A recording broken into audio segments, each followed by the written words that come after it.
Hello friends, welcome back to my YouTube channel the speaking stars. मैं हूं आपकी astro friend Shivani. आशा करती हूं आप जहां भी हैं कुशल मंगल हैं।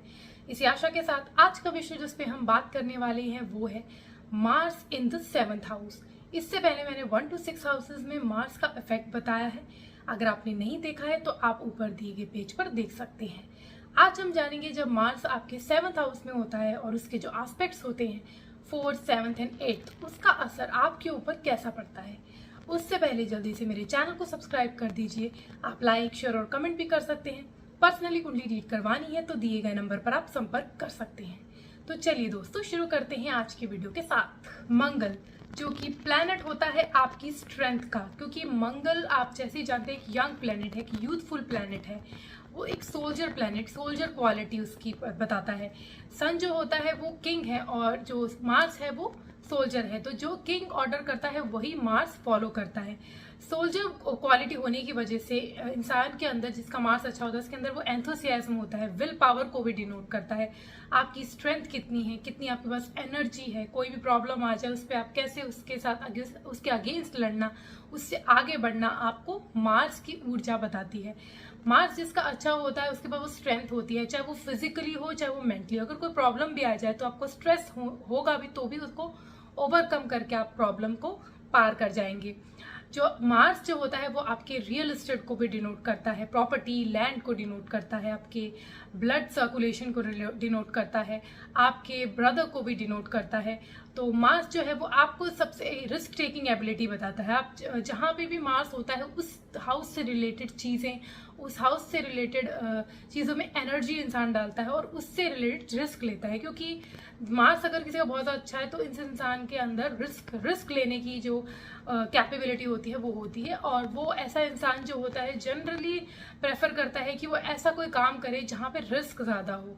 जैसे कि सोल्जर जो होते हैं वो अपनी लाइफ को रिस्क में रख के हमारे लिए, हमारे नेशंस को प्रोटेक्ट करने के लिए लड़ते हैं। वैसे ही मार्स जिसका अच्छा होता है, या फिर अगर जो फर्स्ट हाउस में, जैसे मैंने बताया, अगर फर्स्ट हाउस में है या बहुत ज़्यादा प्रोमिनेंट मार्स है तो वो आपकी पर्सनालिटी को अफेक्ट करता है। और इंसान के अंदर भी वो कैपेबिलिटी होती है कि वो बहुत ज़्यादा प्रोटेक्टिव होता है, बहुत ज़्यादा एग्रेसिवनेस भी क्रिएट कर देता है। वो इंसान में बहुत एग्रेसिव वे में वो बिहेव करता है। तो ऐसा जो मार्स है वो अब 7th हाउस जो कि हाउस होता है आपकी मैरिज का, आपकी मैरिड लाइफ कैसी बीतेगी, आपका पार्टनर कैसा होगा, किस बैकग्राउंड से होगा, उसकी जो डिटेल्स होती हैं, आपकी जो प्रोफेशनल पार्टनरशिप है, यानी अगर आप बिजनेस में हैं पार्टनरशिप वाले में, तो उसको भी डिनोट करता है। आपकी हवाई यात्रा को भी डिनोट करता है।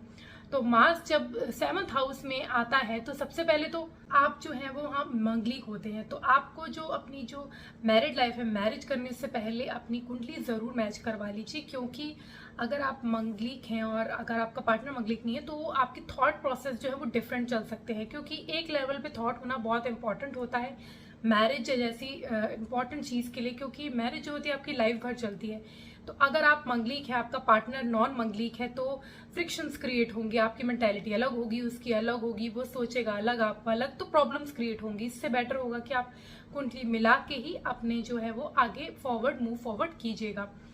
मंगलिक होने की वजह 7th हाउस में अगर आपका है अगर मंगल, तो आप मंगलिक हैं, और अगर आपका पार्टनर मंगलिक है तो आपकी एक जैसे थॉट्स होंगे तो आप फिर भी मैनेज कर पाएंगे। मंगल का 7वें भाव में होने की वजह से सबसे पहले तो आप ऐसे पार्टनर को अट्रैक्ट करते हो जो बहुत ही ज़्यादा उनके अंदर एंथुसियाज्म होगा, बहुत ज़्यादा एनर्जेटिक, स्ट्रेंथ वाले इंसान को अट्रैक्ट करते हो सकता है। अगर कोई हो सकता है, कोई सोल्जर हो, कोई पुलिस की फील्ड में हो सकते हैं, गवर्नमेंट रिलेटेड फील्ड में हो सकते हैं, इंजीनियर हो सकते हैं। तो ऐसी फील्ड्स में आपके जो पार्टनर हो सकते हैं, उनका बैकग्राउंड काफ़ी साउंड हो सकता है। अगर आपका जो मार्स है वो अच्छी स्ट्रेंथ में है और अच्छे हाउस, मतलब अगर वो एग्जैल्टेड है या स्वराशि में है, तो आपको वो एक स्ट्रेंथ, आपकी जो मैरिज है वो एक स्ट्रेंथ लेके आएगी। आपका जो वक्त है वो बदलेगा आफ्टर मैरिज, आपका फेवर करेगा, आपका जो लक है वो आपको फेवर करेगा आफ्टर मैरिज। अगर अच्छी स्ट्रेंथ में है और आपका अच्छे प्लेसमेंट है, अच्छे साइंस में है, तो तब आपका जो आपको लक फेवर करेगा। आपका जो पार्टनर है वो आपको पूरे सपोर्ट करेगा। आपका जो ड्रीम्स है आप दोनों मिलकर फुलफिल करेंगे। वो हो सकता है कि आपके पार्टनर जो है वो थोड़ा एग्रेसिव हो, या आप खुद भी हो सकता है, क्योंकि आपकी पर्सनैलिटी को भी वो देख रहा है कहीं ना कहीं, तो आप में भी एग्रेशन आएगा, वही रिफ्लेक्ट करेगा आपका पार्टनर, ये प्रॉब्लम हो सकती है। बट अगर एग्जैल्टेड है, ये अपनी स्व की राशि में है, तो ये चीजें आपकी मैनेज हो जाएंगी, ज्यादा प्रॉब्लम नहीं आएगी। थोड़ा बहुत आपको ऊपर नीचे आपका चलता रहेगा, लेकिन बहुत ज्यादा अलग होने के चांसेस, ऐसे प्रॉब्लम्स क्रिएट नहीं होंगे। लेकिन अगर आपका यहाँ पे मार्स जो है वो डेबिलिटेटेड है, 7th हाउस जो है वो भी एफ्लिक्टेड है, उससे मतलब जो उसका लॉर्ड है वो भी एफ्लिक्टेड है, तो प्रॉब्लम्स बहुत ज्यादा क्रिएट हो सकती है, अलग होने के चांसेस भी हो सकते हैं, डिवोर्सेस भी हो सकते हैं। इसलिए कुंडली मिला के अगर आप मैरिज करेंगे तो ज्यादा बेटर रहेगा, ताकि आपकी कंपेटिबिलिटी बेटर बैठे। यहाँ पे अगर आपका बहुत ज्यादा डेबिलिटेटेड है या ऐसा अफ्लिक्टेड है, तो हो सकता है कि आपके पार्टनर के साथ फ्रिक्शन बहुत ज्यादा हो, एग्रेसिव नेचर हो, उनकी डोमिनेटिंग नेचर हो सकती है, आपको बहुत ज्यादा इन्फ्लुएंस कर सकते हैं वो। आपको ऐसा महसूस हो सकता है कि बहुत ज्यादा रूल्स रेगुलेशन रिस्ट्रिक्शंस पहुंच रही है। शादी होने के बाद आपको फील हो सकता है बहुत ज्यादा केज वाला महसूस भी हो सकता है, अगर यहाँ पे बहुत ज्यादा 7th हाउस भी एफ्लिक्टेड है और लॉर्ड भी एफ्लिक्टेड है, तो ये सब चीजें आपको ज्यादातर फेस करने को मिलती है। पार्टनरशिप के लिए ये जो है वो बहुत अच्छा है, अगर एक्साल्टेड है तो बहुत ही अच्छे रिजल्ट, अगर पार्टनरशिप बिजनेस में आप हैं तो अच्छे रिजल्ट्स आपको देखने को मिलते हैं। आपके पार्टनर के साथ, पार्टनरशिप के साथ आपको जो प्रॉफिट्स हैं वो काफी ह्यूज लेवल के मिलते हैं। स्पेशली जब आप मैरिज करते हैं तो आपका ट्रिगर होता है पॉइंट, और लक आपका फेवर करता है, तो आपका जो पार्टनरशिप है वो और भी, जो बिजनेस है वो और भी फ्लरिश करता है। लेकिन अगर यहाँ पे आपका डेबिलिटेटेड है, तो आपको अपने जो बिजनेस पार्टनर है वो बहुत सोच समझ के रखने चाहिए, और अगर अवॉइड कर सके अपने पार्टनरशिप में ना ही जाए तो ही बेहतर रहेगा। यहाँ पे अगर आप मंगलीक है और बहुत ज्यादा अगर अफेक्टेड है, तो आप मैरिज जो है वो बहुत ही, सबसे पहले तो कुंडली मिलाकर कीजिएगा। ऊपर से आप अपने जो एज जो है वो 28 के प्लस करके 30 प्लस आप अगर एज में मैरिज करें तो ही आपके लिए बेटर रहेगा, क्योंकि उस टाइम आपके इंसान के अंदर जो है वो मेच्योरिटी ले आता है, तो वो इंसान मेच्योर हो जाता है, थिंकिंग उसकी मेच्योर हो जाती है, तो प्रॉब्लम्स वो उसको कम फेस करने को मिलती है। तो इस चीज का आपको बहुत ज्यादा ध्यान रखना है कि अपने जो मैरिज है उसको लेटर एज में ही करें। सब चीजें आपकी जो है वो कम से कम आपको फेस करने को मिलेंगी। अदरवाइज अगर आप बहुत ज्यादा यंग एज में, मान लीजिए अगर आपने 20s में शादी कर ली, तो हो सकता है कि आपके पार्टनर के साथ थॉट मिले ना, वो भी यंग है, आप भी यंग हो, उनका अलग सोच है, आपकी अलग सोच है, तो बहुत ज्यादा फ्रिक्शन होगी, अलग होने के चांसेस भी हो सकते हैं। तो यहाँ इस चीज का आपको थोड़ा सा बैलेंस बना के रखेंगे तो ही आपके लिए बेटर रहेगा। मार्स के 7th हाउस में होने की वजह से उसका जो 4th एस्पेक्ट है वो 10th हाउस में पड़ता है, जो कि काफी इन्फ्लुएंशियल एस्पेक्ट है। तो इसलिए आपके वर्क जो होगा, जनरली ऐसा इंसान जो होता है वो किसी के अंडर काम करता है, क्योंकि जैसे मैंने बताया कि मार्स जो है एक सोल्जर प्लैनेट है, तो सोल्जर किसी का ऑर्डर के अंडर ही काम करता है। तो वो सन अगर इंसान का अच्छा है, या वो डिपेंड करता है कि वो बिजनेस में तब जा सकता है जब उसका मार्स के साथ साथ उसका मरकरी अच्छा है, सैटर्न अच्छा है, तो वो बिजनेस के जो उसके जो प्रोस्पेक्ट्स हैं उसके ज्यादा ब्राइट रहते हैं। अदरवाइज यहाँ पे इंसान जो है वो किसी के अंडर ही काम करता है, उसको बेशक किसी से ऑर्डर लेने की बहुत ज्यादा इच्छा नहीं रहती, तो इसलिए इंसान जो है वो बिजनेस की तरफ जाता है। लेकिन अगर मरकरी और सैटर्न जैसे प्लैनेट फेवर कर रहे हैं तो ही वो बिजनेस करता है, अदरवाइज ऐसा इंसान जो है वो एम्प्लॉयमेंट ही चुनता है। इंसान के पास जनरली ऐसे प्रोफेशनल्स होते हैं, जैसे कि वो पुलिसमैन हो सकता है, गवर्नमेंट सेक्टर से रिलेटेड हो सकता है, लॉयर हो सकता है, अटॉर्नी मैन हो सकता है।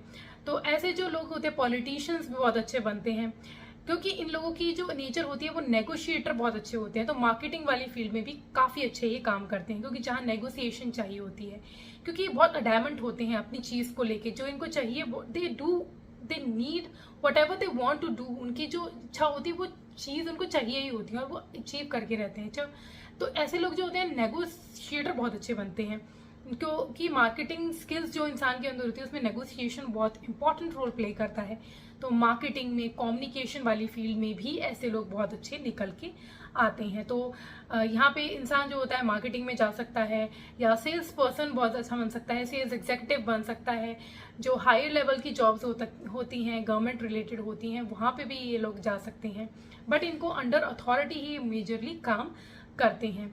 यहाँ पे इंसान जो है वो बहुत ज्यादा, उसके पास विल पावर बहुत होती है हर चीज को काम करने की, चाहे उसके कोई भी प्रॉब्लम्स आए। यहाँ 10th हाउस में एस्पेक्ट की वजह से हो सकता है उसको कोई ना कोई अड़चने आए, प्रॉब्लम्स आए लाइफ में, वर्क से रिलेटेड, लेकिन वो अपना एंथुसियाज्म से जो होता है आगे बढ़ता है, स्टेप बाय स्टेप वो अचीवमेंट ले ही लेता है। और जब उसको जुपिटर ऐसे जो प्लैनेट जो है, जैसे क्योंकि जुपिटर जो है वो एडवाइजर बहुत अच्छा होता है, तो अगर उसका जुपिटर भी अच्छा है तो आप ऐसा इंसान आगे बढ़ के ही रहता है, कोई ना कोई तरीके से वो इनकम को अर्न कर लेता है और जो उसको इमेज बनानी है अपनी वो क्रिएट करके ही रहता है। तो ऐसा बैलेंस वो क्रिएट कर ही देता है। 7th हाउस में मार्स के होने की वजह से उसका जो डायरेक्ट एस्पेक्ट होता है, यानी कि 7th एस्पेक्ट वो पड़ता है 1st हाउस में, जो कि हाउस होता है पर्सनालिटी का। तो सबसे पहले वहां पे तो इंसान जो होता है वो बहुत ज्यादा खुद ही उसके एग्रेसिव नेचर होती है, डोमिनेटिंग नेचर होती है। ऐसा इंसान जो है वो बहुत ज्यादा अपनी उसकी विल पावर बहुत ज्यादा होती है, कोई भी प्रॉब्लम से लड़ने की विल पावर बहुत होती है। लेकिन एग्रेशन में अगर वो इंसान आ जाए, फॉर एग्जाम्पल अगर यहाँ पे राहु के साथ मार्स है तो बहुत ज्यादा एग्रेशन आ जाता है इंसान में, तो चीजें जो है वो और बिगाड़ देता है। और क्योंकि जैसे 7th में मार्स है तो मैरिज को तो वो और भी ज्यादा बहुत ज्यादा प्रॉब्लम कर देता है अगर यहाँ पे राहु जैसा प्लेनेट है। अगर मार्स जो है वो जुपिटर के जैसे प्लेनेट से दृष्टि है उनके ऊपर या कंजंक्शन में है, तो ये जो प्रॉब्लम्स है वो कम फेस करने को मिलती हैं बहुत ज्यादा, क्योंकि जुपिटर जो है वो ऐसी जो प्रॉब्लम्स होती हैं उनको वो हैंडल कर लेता है। तो 1st हाउस में मार्स के एस्पेक्ट की वजह से इंसान के अंदर वो एनर्जी रहती है, पर उसको ध्यान रखना चाहिए कि ड्राइविंग करते समय बहुत सेफली ड्राइव करें, अपने हेड एरिया को प्रोटेक्ट करके रखें, क्योंकि हेड इंजरीज होने के बहुत ज्यादा चांसेस रहते हैं। आप देखेंगे इनके फेसेस पे काफी कट्स मिलेंगे, हो सकता है कोई कट हो, उनके हेड में कोई कट हो, या हो सकता है उनको अगर प्रॉब्लम बहुत ज्यादा एग्जैजरेट हो जाए या फिर बहुत ज्यादा एफ्लिक्टेड हो तो सर्जरी के भी यहाँ पे चांसेस बन सकते हैं। ऐसी भी चीजें होने को यहाँ पे होती हैं। 7th हाउस में होने की वजह से मार्स का जो एस्पेक्ट है वो पड़ता है 2nd हाउस में, जो कि 8th एस्पेक्ट होता है, क्योंकि 8th एस्पेक्ट जो से 8th हाउस जो होता है वो मेलिफिक माना गया है, तो 8th एस्पेक्ट भी काफी मेलिफिक माना गया है। तो इंसान का जो अपनी फैमिली के साथ बहुत ज्यादा फ्रिक्शन होते हैं, जो इमीडिएट फैमिली होती है उसके साथ बहुत ज्यादा बनती नहीं है। सेविंग्स में भी आप देखेंगे बहुत ज्यादा फ्लक्चुएशन होगी, इंसान के पास हिम्मत होगी वो कमाने के लिए, रिस्क टेकिंग एबिलिटी उसके अंदर जरूर रहती है। अगर मार्स अच्छा है तो रिस्क लेके इंसान काम करता है, बट क्योंकि उनके एक्सपेंसेस भी उसी तरीके से निकल जाते हैं तो सेविंग्स में बहुत ज्यादा फ्लक्चुएशन रहती है, कभी बहुत ज्यादा अच्छे होंगी कभी बहुत ज्यादा कम होगी, तो ये फ्लक्चुएशंस भी रहती हैं। इंसान अपनी फैमिली मेंबर के साथ भी बहुत ज्यादा अच्छे से पेश नहीं आता, कट ऑफ रहता है एक अपने फैमिली मेंबर के साथ। जो यूनियन, जो कंपैटिबिलिटी अपने फैमिली मेंबर के साथ होनी चाहिए, जो कोऑर्डिनेशन होना चाहिए वो नहीं बन पाता है, और वो इसकी जो मेंटल स्ट्रेस है वो भी बिल्डअप करता है। यहाँ पे इंसान को अपनी फूड इनटेक का भी बहुत ख्याल रखना होता है, क्योंकि अगर वो गलत वलत ऐसा खाएगा, क्योंकि मांस मदिरा, मांस का जो एस्पेक्ट अगर 2nd हाउस में होता है तो ये सब चीजें होती हैं, वो अपनी बहुत ज्यादा इन चीजों में चला जाता है, मांस मदिरा ऐसी चीजों में, तो और भी प्रॉब्लम्स क्रिएट होने लग जाती हैं। तो इस चीज को भी बहुत ज्यादा इंसान को ध्यान रखना चाहिए कि अपना जो जीवन है वो सात्विक रखें और बहुत ज्यादा पोलाइट रहें अपने फैमिली मेंबर्स के साथ, तो आपके लिए ज्यादा यहाँ पे फायदेमंद रहता है। आज के लिए इतना ही। मेरी नेक्स्ट वीडियो में मैं Mars in the 8th house पर बात करूंगी। For that stay tuned, stay connected, do subscribe my channel and नीचे दिए गए बेल आइकन को जरूर प्रेस कर दीजिए ताकि आपको मेरी लेटेस्ट अपडेट मिलती रहे। तब तक के लिए ओम शांति, thank you and take care.